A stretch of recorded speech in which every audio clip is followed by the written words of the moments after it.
రాష్ట్ర బీజేపీలో వర్గ విభేదాలు తారాస్థాయికి చేరాయి. కరీంనగర్ జిల్లాకు చెందిన ఇద్దరు బీసీ నేతల మధ్య అంతర్గత పోరు బహిర్గతమైంది. నువ్వా నేనా అన్నట్లుగా ఈ ఇద్దరు ప్రజాప్రతినిధులు అంతర్గతంగా తలపడుతున్నట్లు తేటతెల్లమైంది.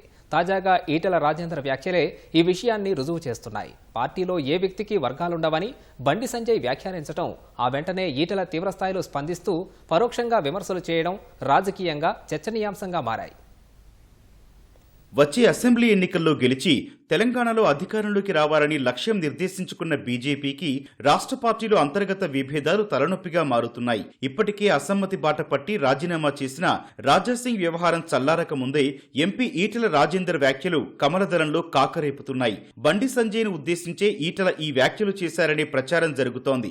వాస్తవానికి ఆ ఇద్దరు అగ్రనేతల మధ్య మనస్పర్ధలు పెరిగాయనే ఊహాగానాలు రాజకీయంగా తీవ్ర చర్చనీయాంశంగా మారాయి. హుజూరాబాద్ నియోజకవర్గమే ఈ ఆధిపత్య పోరుకు కేంద్ర బిందువుగా మారిపోయింది. ఇక్కడ బీజేపీ నేతలు శ్రేణులు అటు బండి సంజయ్ ఇటు ఈటెల రాజేందర్ వర్గాలుగా విడిపోయారు. పార్టీలో తమకు సరైన ప్రాధాన్యం దక్కడం లేదని ఈటెల వర్గీయులు అసంతృప్తి వ్యక్తం చేస్తున్నారు. ఈ క్రమంలోనే 2 రోజుల క్రితం హుజూరాబాద్ లో మాట్లాడిన బండి సంజయ్ ఈ నియోజకవర్గంలో కొందరు సహకరించకపోవడం వల్లే తనకి ఓట్లు తక్కువ వచ్చాయని సంచలన వ్యాఖ్యలు చేశారు. పార్టీలో ఏ ఒక్క వ్యక్తికి సంబంధించిన వర్గాలు ఉండవని, అంతా మోదీ వర్గమేనని స్పష్టం చేశారు. ఎన్నికల్లో గెలిచే వారికే స్థానిక ఎన్నికల్లో టికెట్లు ఇస్తామని బండి సంజయ్ స్పష్టం చేశారు.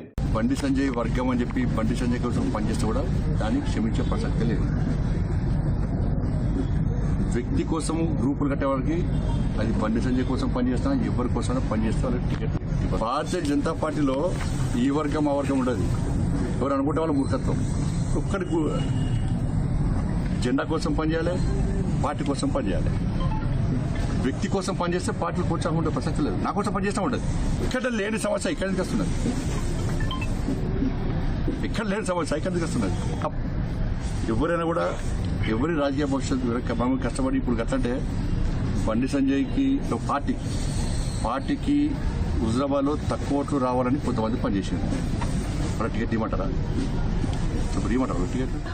ఈ క్రమంలోనే ఈటెల వర్గీయుడు హుజూరాబాద్ అసెంబ్లీ కన్వీనర్ గౌతమ్ రెడ్డి పార్టీకి రాజీనామా చేశారు. మండలాల వారీగా ఈటెల వర్గీయులు సమావేశమయ్యారు. రానున్న స్థానిక సంస్థల ఎన్నికల్లో తమ పరిస్థితి ఏంటో తేల్చాలని శామీర్పేటలోని నివాసంలో ఈటెలను కోరారు. మీరు హైదరాబాద్ లో ఉండటం వల్ల తమకు ప్రాధాన్యం లేకుండా పోయిందని ఈటెలకు వివరించారు. పార్టీ పదవులు బాధ్యతలు దక్కడం లేదని ఆవేదన వ్యక్తం చేశారు. తాను ఇకపై అందుబాటులో ఉంటారని ఈటెల కార్యకర్తలకు హామీ ఇచ్చారు. శత్రువుతో నేరుగా కొట్లాడతానని, కడుపులో కత్తులు పెట్టుకుని రాజకీయం చేయడం తనకు చేత కాదని ఈటెల తీవ్ర వ్యాఖ్యలు చేశారు. కొందరు సామాజిక మాధ్యమాల్లో తప్పుడు ప్రచారం చేస్తున్నారని, అన్ని విషయాలు అధిష్టానం దృష్టికి తీసుకెళ్తానని స్పష్టం చేశారు. పరిస్థితులు సరిదిద్దకపోతే పార్టీకే నష్టమని వ్యాఖ్యానించారు.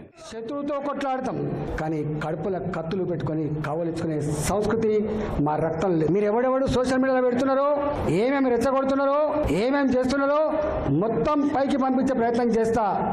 నేను అనుకుంటున్నా సంస్కారం ఉందని, సభ్యత ఉందని ఇట్లాంటి వాటిని అరికట్టాలని భావిస్తున్నా. అరికట్టకపోతే నష్టపోయేది ఎవరో అర్థం చేసుకోండి. మీరు నష్టం మాకు కాదు, మాకు ఏం తక్కువ ఉంది? నీ శక్తి ఏంది, నీ యుక్తి ఏంది, నీ చరిత్ర ఏంది?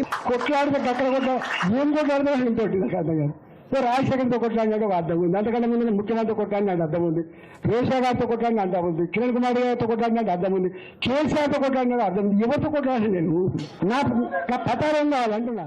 రాష్ట్ర అధ్యక్ష ఎన్నిక పూర్తయ్యాక వీరిద్దరి మధ్య అంతరం మరింత పెరిగినట్లు చర్చ నడుస్తోంది. తాడోపేడో తేల్చుకునే వరకు పరిస్థితి వచ్చిందంటే ఈ ఇద్దరి మధ్య వివాదం ఏ స్థాయిలో ఉందో అర్థం చేసుకోవచ్చు. రాష్ట్రంలో అన్ని జిల్లాలకు పార్టీ అధ్యక్షులను ఎన్నిక చేసి వీరిద్దరూ ప్రాతినిధ్యం వహిస్తోన్న కరీంనగర్, మేడ్చల్ అర్బన్ జిల్లాల అధ్యక్షుల ఎంపిక పెండింగ్ లో ఉంది. ఈ 2 జిల్లాల అధ్యక్ష పదవుల పెండింగ్ కూడా ఈ విభేదాల వల్లే అని తెలుస్తోంది. స్థానిక ఎన్నికల్లో సత్తా చాటాలని భావిస్తోన్న కమల దళానికి ఈ వ్యవహారం తలనొప్పిగా మారుతోంది.